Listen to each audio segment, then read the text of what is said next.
Australians have been patient for years. But this moment in Parliament shows that patience may finally be running out. It didn't begin with shouting. There were no dramatic scenes, no chaos, no walkouts, just a calm chamber. And a question that landed heavier than anyone expected, a question millions of Australians have asked quietly, again and again while watching rent rise, traffic worsen, and services fall behind. Why does it feel like no one is listening? As the words echoed through the room, something shifted. Not anger, frustration. Not politics, pressure. This wasn't about personalities. It was about direction. And once that question was asked out loud, there was no taking it back, asterisk, because sometimes the loudest political moments don't begin with shouting or chaos. Sometimes they begin with a question so simple, so direct, that it cuts straight through the noise. A question that millions of people have asked quietly at kitchen tables and car rides home, and during late-night conversations when bills are spread out and the future feels uncertain. Why does it feel like no one is listening? The Senate chamber looks calm at first, papers on desks, senators in their seats, the usual rhythm of politics ticking along like it always does. But beneath that calm, there's pressure, the kind you feel before a storm. And then the words land, not carefully. Wrapped. Not softened, just straight to the point. High immigration, we're told, has gone too far. Housing is tight. Infrastructure is stretched. Services are under strain. And yet the numbers keep rising.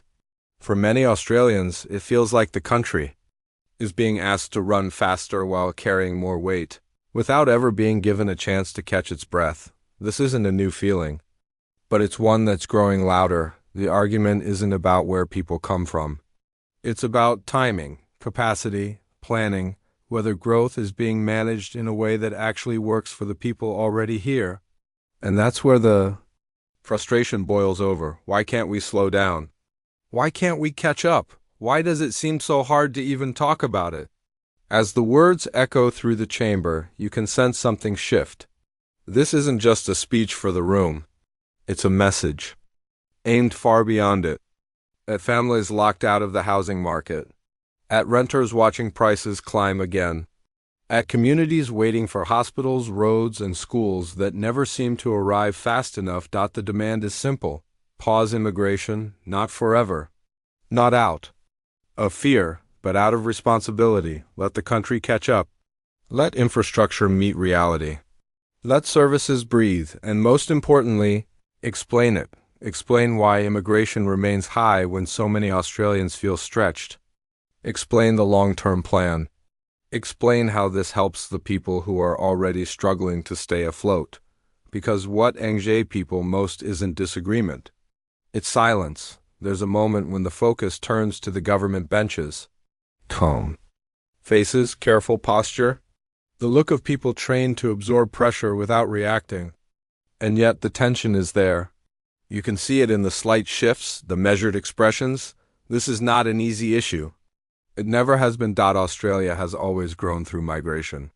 That truth isn't disputed.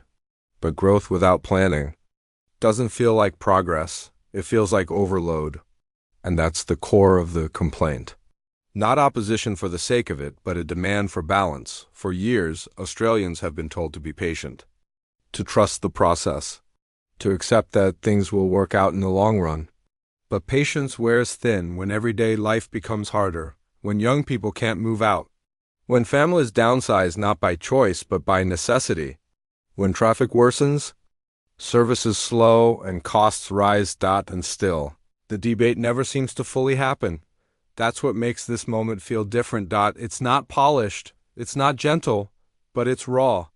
It taps into something that many people feel but rarely hear, spoken so directly in Parliament. A sense that decisions are being made above their heads, explained in technical language, and defended with statistics that don't match lived experience. The speech pushes further, asking who governments are really serving. A powerful question, but one that stays within the bounds of accountability rather than accusation. Because in a democracy, elected officials are servants of the people. The principle sits at the heart of the argument. If immigration is necessary at current levels, Say why. If it's beneficial, show how. If it's essential, make the case openly. Don't avoid the debate. Don't shut it down. Don't label questions as unreasonable just because they're uncomfortable. Australians aren't asking for perfection. They're asking for honesty. There's history woven into this moment too. References to warnings made years ago. Claims that were once dismissed but now feel closer to reality. Whether people agree with those warnings or not, they resonate because they connect past decisions to present consequences. Housing shortages didn't appear overnight. Infrastructure delays didn't start last year. These are long-building problems, layered with population growth that outpaced preparation. And that's why this issue refuses to fade away. As the speech continues, the scope widens: jobs, wages, national debt, planning failures. The idea that Australia is rich in resources yet strained in delivery. That something in the system isn't lining up the way it should. The language is strong, but the message is familiar. People want a country that grows sensibly. A future where opportunity expands rather than narrows. Where progress doesn't come at the cost of stability. Around the chamber, reactions vary. Some listen closely, others remain guarded. That's politics. But outside those walls, the conversation is already happening. In suburbs, regional towns, and online forums where people share stories that never make it into official reports. Stories of waiting lists, of delayed projects, of feeling pushed to the margins of their own country. This is why the call for a real debate matters. Not a rushed exchange, not a headline-friendly soundbite, but a genuine national conversation about how Australia grows. And at what pace. Immigration policy shouldn't be immune from scrutiny. Neither should it be reduced to slogans.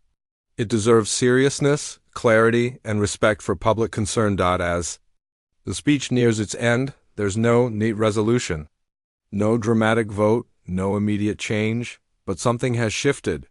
A line has been drawn between those who feel unheard and those in power. And that's often how change begins, not with applause. Not with agreement. But with a moment that forces attention. This wasn't about one person or one party. It was about a question that refuses to go away. How do we grow without breaking what already exists? How do we welcome new people while ensuring the system can support everyone fairly? There are no easy answers. But avoiding the question isn't one of them. As the chamber settles back into routine, the echo of those words lingers. Because outside, life continues. Rents are still due. Projects are still delayed. Families are still planning futures that feel more uncertain than they should, and whether leaders like it or not, Australians are watching closely now. They're listening. They're comparing words to reality. And they're waiting to see whether this moment leads to something real. Because at the end of the day, this isn't about politics as theater. It's about trust. And trust, once strained, demands more than calm responses.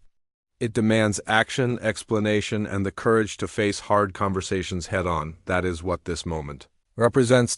Not the end of a debate, but the reminder that it can no longer be ignored.